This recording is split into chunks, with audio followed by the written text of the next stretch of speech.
Hi வணக்கம் உறவுகளே. இன்று திருமண நாள் பிறந்த நாள் காணும் அனைவருக்கும் அன்பான வாழ்த்துக்கள்ப்பா. காலையிலே பிரேக்ஃபாஸ்ட் ரெசிபி தான் பண்ண போறேன். என்ன பாத்தீங்கன்னா குழந்தைங்களுக்கு ஹெல்த்தியா பண்ணி கொடுக்கலாம் அப்படின்னு சொல்லிட்டு பாத்தீங்கன்னா நாகார் சம்பார் ரவை எடுத்திருக்கேன். இதை வச்சுதான் சூப்பரா ஒரு கிச்சடி பண்ண போறேன். வாங்க எப்படி செய்யலாம்னு பார்க்கலாம். வச்சுட்டப்பா ஸ்டவ் பற்ற வச்சுக்கலாம். இந்த கடாய் கொஞ்சம் ஹீட் ஆகட்டும். காஞ்ச கடாய் தான் வச்சிருக்கேன், ஈரலாம் இல்லை, கொஞ்சம் ஹீட் ஆகட்டும். இதை பாத்தீங்கன்னா நான் ஒரு கப் இந்த ஒரு டம்ளர்ல ஃபுல்லா எடுக்க போறேன். இந்த ரவையை வந்து இப்போ நம்ம ரோஸ்ட் பண்ணிக்கணும். ஆல்ரெடி ரோஸ்ட் பண்ணது தான், நம்ம கொஞ்சம் வறுத்து பண்ணால் இன்னும் கொஞ்சம் டேஸ்ட்டு வேறு லெவலில் இருக்கும். அது ஒரு கப்பு எடுத்துக்கினேன் ஃபுல்லாக. ஒரு கப் ரவையை போட்டு வறுத்துடும். ரவை ரொம்ப வறுக்கணும்னு இல்லை, கொஞ்சம் ஹீட் ஆனால் போதும். அதுக்கு பார்த்தீங்கன்னா இந்த ஒரு டம்ளருக்கு வந்து 3 டம்ளர் தண்ணி எடுத்து கரெக்டாக வச்சுட்டேன். அதையும் நம்ம இப்போ ஸ்டவ் பற்ற வச்சுக்கலாம். இது செய்யறதுக்குள்ளேயும் தண்ணியும் காய்ச்சிட்டு இருக்கோம்.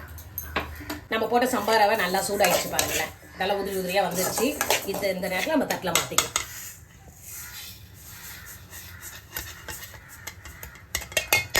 அப்படியே இதே கடாயே வச்சுக்கலாம். இப்போ தேவையான எண்ணெய் ஊற்றிக்கலாம்.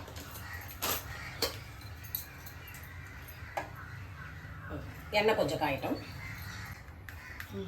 எண்ணெய் காஞ்சிச்சு, கடுகு போட்டுக்கலாம். கடுகு பொரிய சொல்லவே பார்த்தீங்கன்னா ஒரு சின்ன இலை, விரும்பி இலை, ஒரு சின்ன பட்டை, ஒரு லவங்கம் போட்டுக்கலாம். அதுக்கு ஒரு 1/2 ஸ்பூன் கடலைப்பருப்பு போட்டுக்கலாம். இது கொஞ்சம் நல்லா செவக்கணும். கப்புக்கு பார்த்தீங்கன்னா ஒரு சின்ன மீடியம் சைஸ் வெங்காயம் கட் பண்ணியிருக்கேன், தக்காளி கட் பண்ணியிருக்கேன், பச்சை மிளகாய், கேரட்டு, பீன்ஸு, கருவேப்பிலை, கொஞ்சம் லாஸ்ட்டு ஃப்ளேவருக்கு புதினா எடுத்து வச்சுருக்கேன்ப்பா. இப்போது கடலைப்பருப்பு இதுவாகிடுச்சு, சகந்துச்சு. இந்த நேரத்தில் வெங்காயத்தையும் கருவேப்பிலையும் ஒன்றா சேர்த்து போட்டுக்கலாம். இப்போ இந்த வெங்காயம் கொஞ்சம் வதங்கணும். அதுக்கு கொஞ்சம் உப்பு போட்டுக்கலாம்.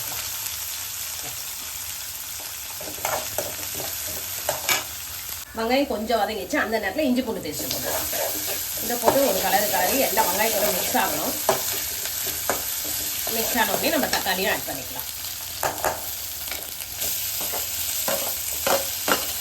தக்காளி கொஞ்சம் வதங்கிட்டு அது கொஞ்சம் போட்டுக்கலாம்.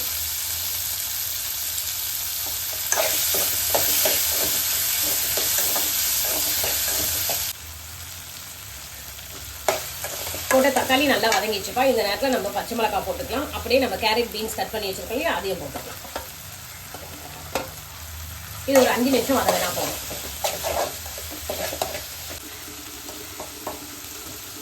இப்போ இந்த காய்கறி எல்லாம் வதங்க சொல்லியே கொஞ்சம் ஒரு 1/2 ஸ்பூனுக்கு மஞ்சத்தூள் போட்டுக்கலாம்ப்பா. கொஞ்சம் கலர்ஃபுல்லாக நல்லாயிருக்கும். அதுக்காக தான் மஞ்சத்தூள் போட்டு நல்லா வதக்கலாம்.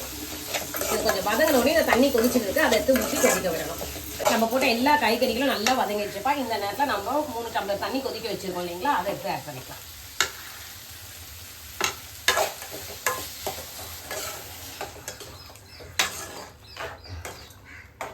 இப்போ இந்த தண்ணி ஒரு கொதி வரட்டும். இந்த நேரத்தில் உப்பு பார்த்துக்கலாம்.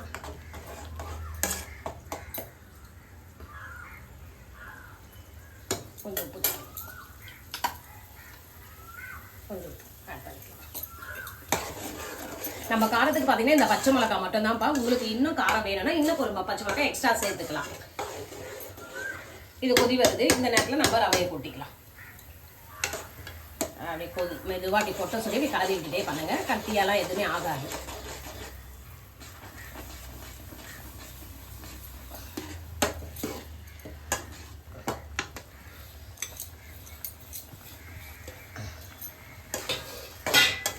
தட்டு போட்டு மூடிட்டுனா இது ஒரு 5 நிமிஷம் கொதிச்சா போதும். சூப்பராக ரெடி ஆகிடும் கிச்சடி. இப்போ தட்டு ஓப்பன் பண்ணி பார்க்கலாம்ப்பா. இதை பார்த்தீங்கன்னா தண்ணியெலாம் நல்லா இழுத்துட்டு நல்லா சம்பார் ரவை நல்லா வெந்திருக்கு. இந்த நேரத்தில் என்ன பண்ணணும்னா இந்த புதினா சின்னதாக கட் பண்ணி வச்சுருக்கோம் பொடியாக, அதை போட்டு ஒரு கலரணும். வாசனையாக இருக்குமா? ஆமாம், நல்ல வாசனையாக. கிச்சடி வந்து கொஞ்சம் டிஃப்ரெண்ட் டேஸ்ட்டாகவும் இருக்கும் உங்களுக்கு. அதான் இப்போ இருக்க பசங்களாம் நார்மல் மசாலாலாம் போட்டால் பிடிக்க மாட்டதில்ல. கொஞ்சம் பிரியாணி ஃப்ளேவர் வந்தால் நல்லா டேஸ்ட்டாக சாப்பிடுங்க. ஒரு பிடி எக்ஸ்ட்ரா சாப்பிட்டீங்கன்னா உங்களுக்காக போட்டது. உங்கள் வீட்டு பசங்களுக்கும் அப்படி பிடிக்குமான்னு சொல்லுங்கப்பா. எங்கள் வீட்டு பசங்களுக்கு இந்த மாதிரி மசாலா இருந்தால் ரொம்பவே பிடிக்கும். அதனால தான் அதை ஆட் பண்ணியிருக்கேன். இது இன்னும் ஒரு 2 மினிட்ஸ் இருந்தால் போதும். கொஞ்சம் இந்த ஃப்ளேவரெலாம் இது பண்ண முடியும். இப்போ ஓப்பன் பண்ணி பார்த்துடலாம்ப்பா. நல்லா கமகமாக வாசத்தோட சூப்பரான சம்பார் ரவை கிச்சடி ரெடியாக ஆயிடுச்சு. இந்த நேரத்தில் நம்ம என்ன பண்ணணும்னா ஒரு ஸ்பூன் நெய் விட்டு பசங்களுக்கு நல்லா கலரி அவங்களுக்கு சாப்பிட கொடுக்க வேண்டியதுதான். ஸ்டவ்வை ஆஃப் பண்ணிடலாம். ஆஃப் பண்ணிட்டு இதை பாருங்கள், நெய் ஒரு ஸ்பூன் எடுத்துட்டு இதை ஊற்றிக்கலாம். இந்த நெய் போட்டு கொடுக்க சொல்ல அது நெய் ரொம்ப இன்னும் அது ஒரு டேஸ்ட் நல்லாயிருக்கும். கலரி இப்போ பசங்களுக்கு கொடுத்துலாம். இதுக்கு பெஸ்ட் காம்பினேஷன் பார்த்தீங்கன்னா தேங்காய் சட்னி தான்ப்பா. அதுவும் நான் ரெடி பண்ணி வச்சுட்டேன். தேங்காய் சட்னி, தேங்காய் ஒரு பீஸ் போட்டு கொஞ்சம் உடச்சக்கடலை போட்டு பச்சை மிளகாய் கொஞ்சம் பூண்டு ஒரு ஆஃப் இன்ச்சு இஞ்சி போட்டு அரைச்சி வச்சுருக்கேன். தாளிப்பு கொடுத்து ரெடியாக இருக்கு அதுவும் சட்னியும். இப்போ அவ்வளோதான், தட்டில் வச்சிடலாம். இப்போ இந்த சம்பா ரவை கிச்சடி சூப்பராக வந்திருக்கு. இது எப்படி இருக்குன்னு சொல்லிட்டு செஞ்சு பார்த்துட்டு எனக்கு கமெண்ட்ல சொல்லுங்கப்பா. நான் சொன்ன மெத்தட்லேயே செய்யுங்க, உங்களுக்கு டேஸ்ட்டும் சூப்பராக வரும். அப்படியே அம்மா சேனலுக்கு லைக் பண்ணுங்க, ஷேர் பண்ணுங்க, சப்ஸ்கிரைப் பண்ணுங்க. மறக்காம செஞ்சு பார்த்துட்டு கமெண்ட்ஸ்ல சொல்லுங்க. ஓகே, பாய்.